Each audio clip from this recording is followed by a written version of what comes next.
আজকে আপনাদের সাথে যেই বিষয়টা নিয়ে একটু কথা বলতে চাই সেটা হচ্ছে আপনারা অনেকেই হয়তো শুনে থাকবেন আমাদের আত্মীয়স্বজন যারা কাছের মানুষ যারা অনেক সময় বলে যে তার কিডনিতে পাথর হয়েছে এবং তারা বেশ দুশ্চিন্তাগ্রস্ত থাকেন এটা নিয়ে যে হায় হায় এখন কি করব, কোথায় যাব, কাকে দেখাবো, কিভাবে এর চিকিৎসা করব, আমার কোনো ক্ষতি হবে কিনা। তো এইসব ক্ষেত্রে আসলে সবচেয়ে বেশি জায়গাটাতে আমি বড় জায়গার যেটা আশ্বস্ত করতে চাই যে এখন আসলে এগুলো নিয়ে এত টেনশন করার কিছু নেই। হ্যাঁ, আমাদের মতো দেশেও এখন বেশ ভালো সুযোগ সুবিধা রয়েছে এই জিনিসগুলোর থেকে উত্তরণের।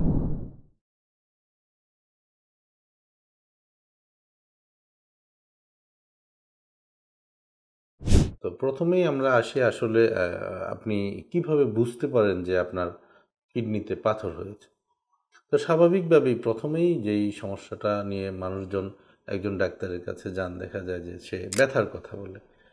ব্যথাটা হয়তো তেমন তীব্র নয়, একটু চিনচিনে ব্যথা, যেটা মেরুদণ্ডের দুই পাশে হয় সাধারণত। আপনারা হয়তো জেনে থাকবেন যে আমাদের ২ টা কিডনি মেরুদণ্ডের দুই পাশে জাস্ট বুকের যে পিঞ্জর আছে তার নিচেই থাকে। হ্যাঁ? তো সাধারণত দেখা যায় কি ওই এরিয়াটাতে একটা চিনচিনে ব্যথা থাকে ম্যাক্সিমাম ক্ষেত্রে। কখনো কখনো এই ব্যথাটা পেটের নিচের দিকে আসতে পারে, বা যদি পাথর আরও নিচে নেমে যেয়ে থাকে বৃক্কনালীতে, সেক্ষেত্রে হয়তো উরুর মাঝখান দিক দিয়ে অথবা আমাদের জননাঙ্গের দিকেও আসতে পারে ব্যথাটা। কখনো ব্যথাটা একদম তীব্র হতে পারে, কখনো মৃদু থাকে এবং অনেক সময় দেখা যায় যে আসলে রুগী হয়তো অন্য কোনো সমস্যা নিয়ে একজন ফিজিশিয়ানের কাছে গিয়েছিলেন।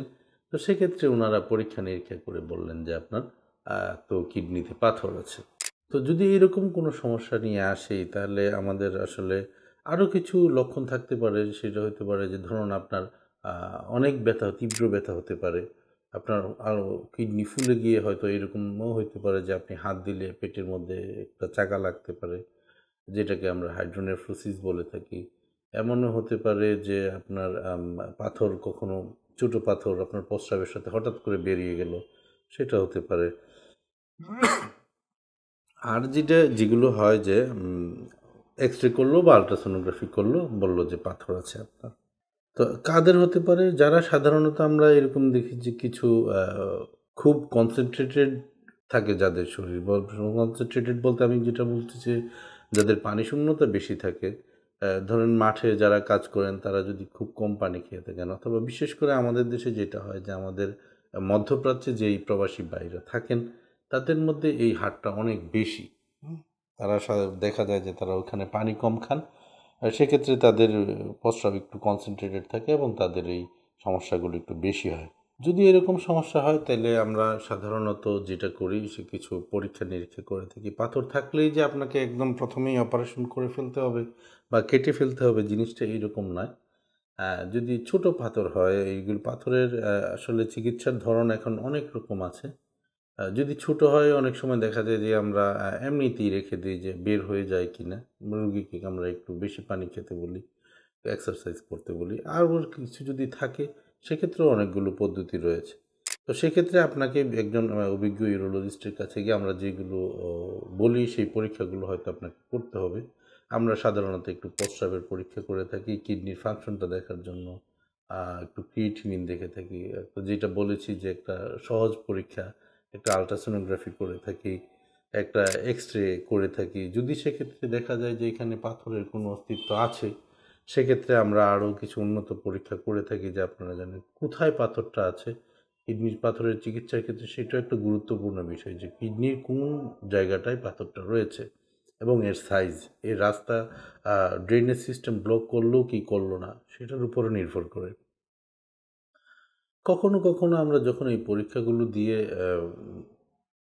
মানে একটা সমাপ্তিতে আসতে না পারি, সেক্ষেত্রে আমরা কখনো কখনো পেটের একটা সিটি স্ক্যানও করে থাকি, সিটি কেএবিও করে থাকি। তো এই পরীক্ষাগুলো করে যখন আমরা শিওর হই যে না আমার কিডনিতে পাথর রয়েছে, সেক্ষেত্রে আমরা চিকিৎসা পদ্ধতি নির্ধারণ করি। আজকে এখন আমাদের বাংলাদেশে বেশ পাথরের বেশ উন্নততর চিকিৎসা রয়েছে এবং পেট পুরোপুরি না কেটেও চিকিৎসা করা যায়। রে দিয়ে আমরা যেটাকে বলি ইএসডব্লিউ, রে দিয়ে ভেঙে ফেলা যায়। আমরা পেট ছোট্ট ফুটা করে আমরা এই পাথরগুলো কিডনি থেকে বের করে নিয়ে আসতে পারি, যেটাকে বলি আমরা পিসিএনএল। আমরা প্রস্রাবের রাস্তা দিয়ে ভিডিও ঢুকায়ে আমরা কিডনির থেকে পাথর নিয়ে আসতে পারি, সেটা হচ্ছে আরআইআরএস। আর যদি একদমই এমন বড় পাথর হয় যেটা আসলে সেলভেজ করা যাচ্ছে না বা অন্য কোনো ধরনের শারীরিক সমস্যা রয়েছে, যেক্ষেত্রে এই এন্ডোস্কোপিক ইনস্ট্রুমেন্টগুলো নেগোশিয়েট করা যাবে না, সেক্ষেত্রে আমরা কেটে এই পাথরগুলো বের করে নিয়ে আসি।